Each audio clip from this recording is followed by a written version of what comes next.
Yetena yenkonya benefo ne so anache se ensem a betwa agu o man Ghana mu ene ede som bo biara wo se wo dem se wo office se biara wo no YouTube ono ma na obowura obetime nya sa ensempa bi a etwa agu ewa Attention TV so na wonso wo de akira foforo nti obowura no ma de ka ne se subscribe share na face so nipa ebre entumi enya ensempa a etwa agu ewa TV no so emfa nkire afoforo no mo so entumi enhwe bi no muntumi enka enkere afoforo medin ade Franco aku asante enen so no ensem no yede ebesomo ewo Attention TV na asamba ko a yepase yedi won komo ne bobo hu kakra ene se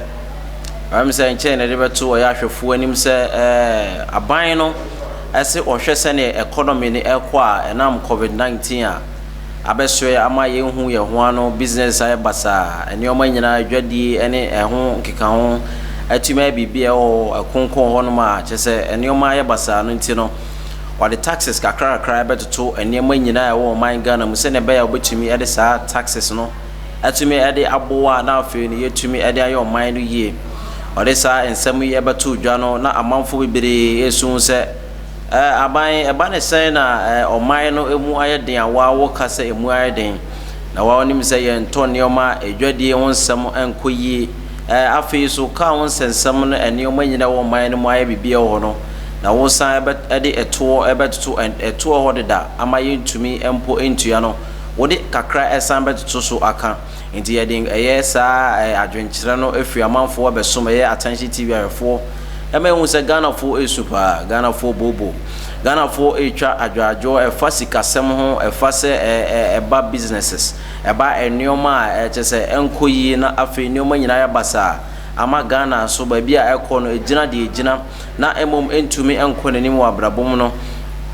Ghana fo sunya esre aban ni se enka aban na ento no boase na empo so de bi betoto so a ontwen kakra na afi nipa ehu no ho ano na afi hu ba bia omde omopoma sibere ebesie nanso aban no eka se etwase omutumi toto saa enioma mu anasom de saa etoyi etumi eba na afi nipa nyina etumi sampa se fa bola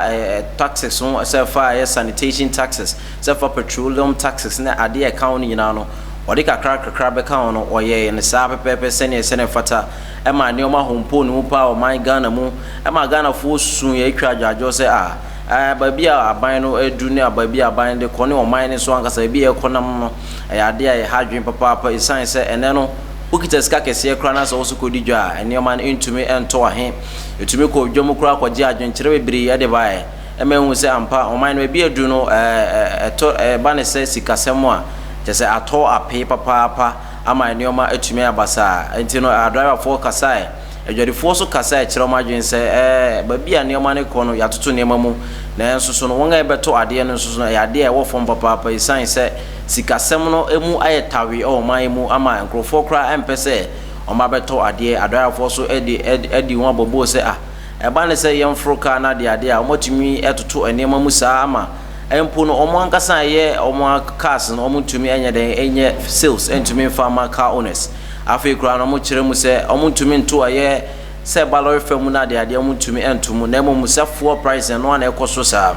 ano ema ye oyini pa beto man Ghana ni mu na afi mpanifo ni mu na nka omo sere se nka omo betuma ho bibia omo nya bibi na mo entumi embo na afi no omo so entumi twetwa mo kakra ewo ba bia omo biara no sene be ya setremu ene asetremu nioma no omo so betumi anya bi ede ahoaho mo na emo no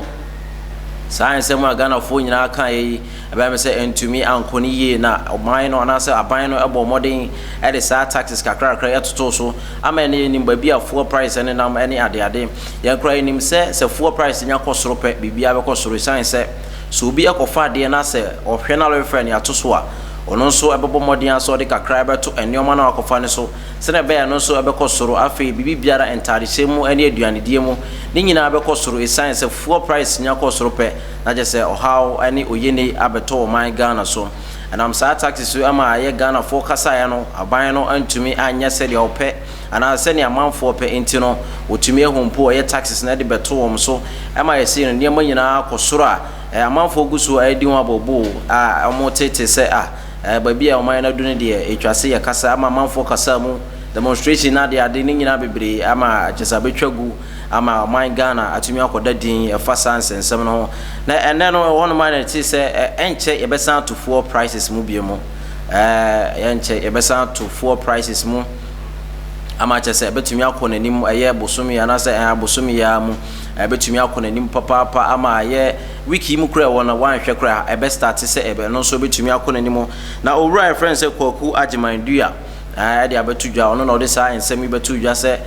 four prices ne de se ebe kɔ ne soro anase ebe kɔ soro e wo man Ghana we mu no this time around enye taxes or aban de atoso da bi enye taxes na yesu mu se yesere ne se onfa wontete sa taxes o se enye no a ne mu no se yekɔ international market anase yekɔ aye amanone a babia anase babia ye oil anase ye kan se fuel edi akoten wono chese bibia ne atumi atoto so wo kire mu se se eba ne se yetoto enema mu e wo ye amanone ena ampo world marketer na atwase omonso omutumi eteto sa enema mu no enti no wo kire mu se se eba ne se enema na se taxes a yempe se aban de beto so dia omo na ya omo ni eho asem ka bia na se Ghana fo empese ye de sa taxes yi ebeto eye sa force ene sa nioma aye kan dia ene ya omo ntumi enka nkira ban na ban ntumi enyawo bibi wo kire nsem no mu se omo ye oil company omo tumi ehwe enioma omo tumi ton wana se oil marketing companies sa enioma efafo no sa nsensem no nyina no ebeda omo aguamu omo tumi etonton na some the price etoso no se ba ne se omo de sa price ne totoso a enye se omo de totoso afa na omo se omo de sa price ne totoso a ni nyina ekọ aban ho se na ebeya obetumi de aye na ode aboa aye aman no aman na so aman no tumi akọ nanimo na wo kire nsem no mu se Ghana fo hwe na so mani enje eye taxes a Ghana aban ade to sa ne mai so a ayom bomodian no mutumi kankira aban no na afi omutumi enti ase na mum so mba pushi sa blem ni nya komo mo se omo ena ya muto sa eye price mu de ai omutumi enje entumu sa enti wo kire ensem se ebetumi akosoro a ana se ebetumi akonanimo a na che se eye aban no ena ede taxes na ebetoto so se na be omo so betumi ede atoto fo ne so na afi no mutumi age sa taxes ni nyina ede ama aban se na be betumi de aye impuntudwuma ewo oman Ghana mu enti no yenkohwe video a na okasa ensem yi mu ewo mu na afi ye ba yemba emetoa ensem no eso. This week the only ambassador amanoni said the petrol no board cost no and the cost or say is your person we kakrebi say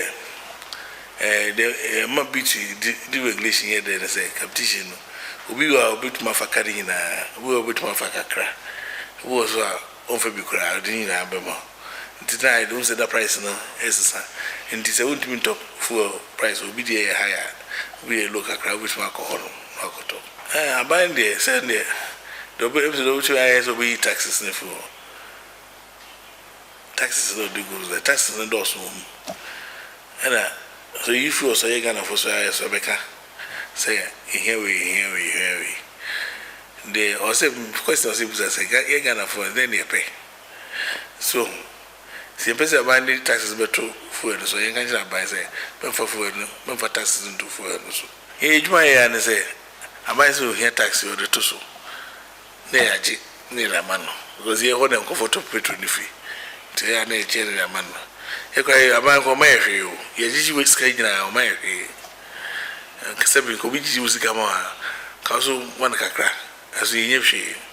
so e be jama bai te de juma ya no na say Ghana for free say taxes in here. Ain't Ghana for say mbo akone kacha ba say taxes in here. Samedi the mechanic say beko so kakra. Every amanoni so the petrol bo beko. And I feel so yes we try stabilize kakra with the dollar there. I stabilize with the pound sterling na IBB but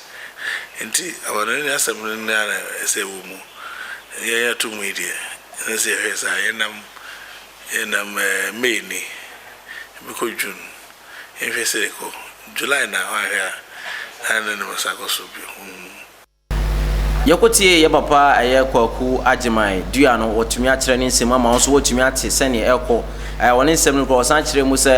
sene yatum this month no one rekra June July mo no ye besan tumi atofo mu esan se world market ye nyatum pe ade a omo so aye company no ombeko so atoto saafo omu ama chese enioma tumi ahompo ne mu pa e wo man pompo ne Ghana mu enti wei eye nsem a chese ekoso a Ghana fo bia Ghana fo no bi so edi won bobo se ai ba ne se na sese no eba se efafo ho ene sa ne enioma etutum e wo man Ghana mu a etumi ko na nimu ntentem sa isan se fuel price hwa ye to mu nche kra aban bai watumi atutufo mu saa ma akona nimu ama ewunu se yade atete o manfo atete mamu anase temamufo mo man Ghana mu ama ewunu se yade a chese eye omodadwen papa emu kura kire se to da bi kura se ombetumi yi sika kitua bi na se kuma bi edi edidwa ade abobra na so mde gu o senka empo betumi edidi ache no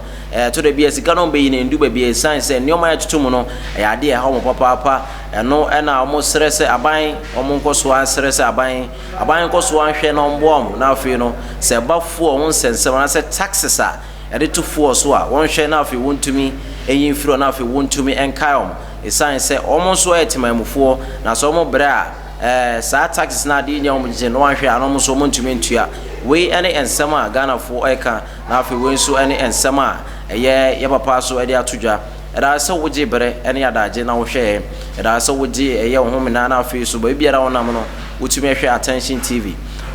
hwe esem obose dan dan nyina no se opese ye di eye dwade bia wodi hu djuma opese ye bon de uroma wa obetumi afre no bese gu screen ase no na afi etumi abedi ehu djuma pepepe se ne fata se ne opese advert ne ko biara no ye betumi atwa aguma ma se ne fata dan dan nyina akoso hwe Attention TV subscribe na share ndipa ebe ntumi nya ensempa yetwa agu ewo ye Attention TV so da bi mu so ntumi enya no muntie mera se woje bre na wo hwe me